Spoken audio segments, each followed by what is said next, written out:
Maghrib selalu punya cara sendiri untuk terasa berbeda. Langit tidak benar-benar gelap, tapi juga tidak lagi terang. Warna jingga yang tersisa di ujung barat bercampur dengan biru keabu-abuan yang pelan-pelan menelan hari. Orang tua dulu selalu bilang, kalau maghrib, jangan keluyuran, jangan teriak-teriak, jangan melihat ke atas. Saya tidak pernah benar-benar mengerti kenapa. Sampai umur saya sekitar 4 atau 5 tahun. Waktu itu rumah kami masih rumah lama. Atapnya genteng tanah liat. Halamannya kecil, dengan pohon jambu di samping. Dan kamar saya menghadap ke halaman belakang. Maghrib itu, entah kenapa terasa lebih sunyi dari biasanya. Suara azan dari musola terdengar jauh. Angin hampir tidak ada. Udara seperti diam. Saya berdiri di dekat jendela kamar. Dan saya melihat sesuatu di atas genteng. Awalnya saya kira itu plastik. Atau mungkin kain yang tersangkut. Tapi benda itu bergerak. Pelan. Berputar sedikit. Lalu, menoleh. Itu kepala ayam. Kepala ayam yang sudah terpisah dari tubuhnya. Tidak ada badan. Tidak ada darah yang menetes. Hanya kepala ayam, berdiri miring, di atas genteng. Matanya terbuka. Dan ia bergerak. Bukan seperti terbawa angin. Tapi seperti hidup. Lehernya yang seharusnya terputus itu tampak seperti mengambang. Kadang miring ke kanan. Kadang ke kiri. Lalu, berhenti. Menghadap lurus ke arah jendela kamar saya. Ke arah saya. Saya tidak tahu berapa detik saya terpaku. Anak usia 4 atau 5 tahun tidak punya logika untuk menjelaskan hal seperti itu. Yang ada hanya rasa. Dan rasa itu adalah takut yang dingin. Saya menjerit, teriak sekencang-kencangnya. Ibu! Ibu! Ada kepala ayam. Ada kepala ayam. Orang rumah berhamburan keluar. Ayah keluar ke halaman. Ibu masuk ke kamar. Apa sih? Mana? Saya menunjuk ke atas genteng. Itu gerak-gerak. Tapi, tidak ada apa-apa. Genteng kosong. Hanya langit yang mulai gelap. Ayah bahkan naik ke kursi kayu, melihat ke atas. Gak ada apa-apa. Saya menangis histeris. Saya bersumpah saya melihatnya.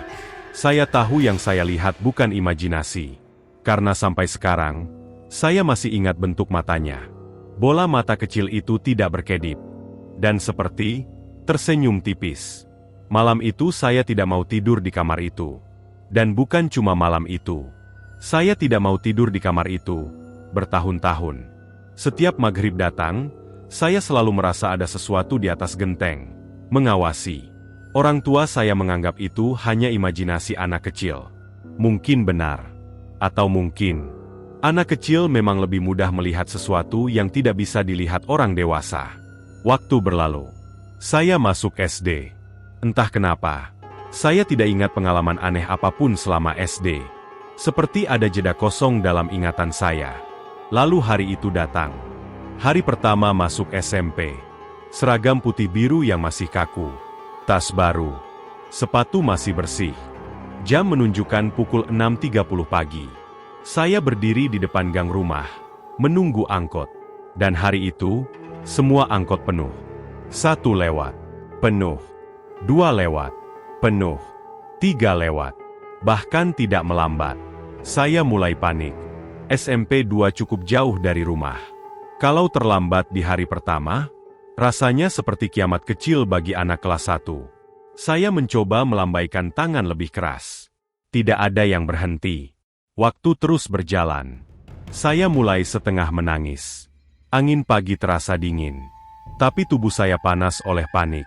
Saya akhirnya memutuskan berjalan cepat. Setengah berlari. Setiap beberapa langkah, saya menoleh ke belakang. Berharap ada angkot kosong. Tidak ada. Air mata mulai jatuh. Saya masih anak kecil. Masih imbas-imbis, kata orang Jawa.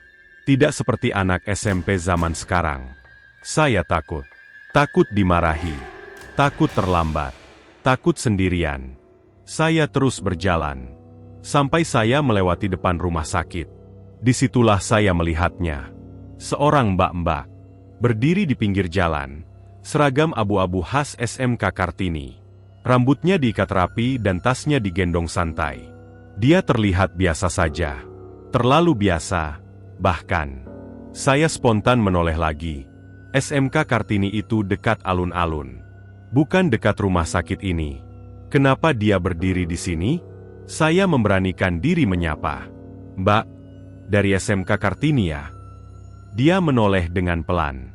Senyumnya tipis dan menjawab iya dek. Suaranya lembut dan tenang. Tidak terburu-buru seperti orang yang hampir terlambat sekolah. Boleh ikut bareng mbak? Saya SMP 2. Dari tadi angkotnya nggak berhenti terus. Dia menatap saya beberapa detik. Tatapannya aneh. Bukan menyeramkan. Tapi, terlalu dalam. Oh ya dek, tapi saya sekolahnya yang di Sibak. Sibak, nama daerah yang tidak terlalu jauh. Tapi bukan arah yang sama dengan sekolah saya. Oh, gitu ya mbak. Jawab saya setengah kecewa. Lalu dia berkata pelan. Sini dek. Saya cegatkan angkotnya. Saya menurut. Dia melangkah ke depan sedikit.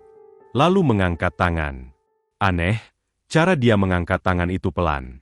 Tapi angkot yang tadi melaju cepat, mendadak melambat. Padahal sebelumnya tidak ada satupun yang mau berhenti.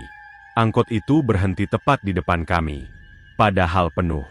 Tapi ada satu celah bangku. Seolah-olah memang disisakan. Mbak itu menoleh ke kernet. Pak, ini nanti turun SMP 2 ya. Suaranya cukup keras. Tapi kernet itu tidak menoleh. Tidak menjawab. Seolah tidak mendengar. Saya belum merasa aneh waktu itu. Saya naik. Saya menoleh lagi ke arah mbak itu. Terima kasih ya mbak. Dia tersenyum, tidak membalas dengan kata-kata. Hanya tersenyum. Angkot mulai berjalan. Saya duduk berdesakan. Lalu entah kenapa, saya merasa harus melihat ke belakang. Melalui kaca belakang angkot. Dan saat itulah, jantung saya seperti berhenti. Mbak itu tidak ada. Tidak ada di trotoar. Tidak ada menyeberang. Tidak ada berjalan menjauh. Padahal jaraknya belum jauh. Angkot baru saja berjalan beberapa meter. Bahkan kalau dia berjalan cepat ke arah manapun, harusnya masih terlihat. Tapi trotoar kosong. Sepi, hanya bayangan pohon dan dinding rumah sakit. Saya merasakan sensasi yang sama seperti waktu melihat kepala ayam di atas genteng. Takut yang dingin. Tapi kali ini, ada perasaan lain. Seperti, saya tidak disakiti. Saya dibantu. Dan untuk pertama kalinya dalam hidup saya bertanya dalam hati, apakah semua yang tidak terlihat itu selalu jahat? Atau ada yang menjaga?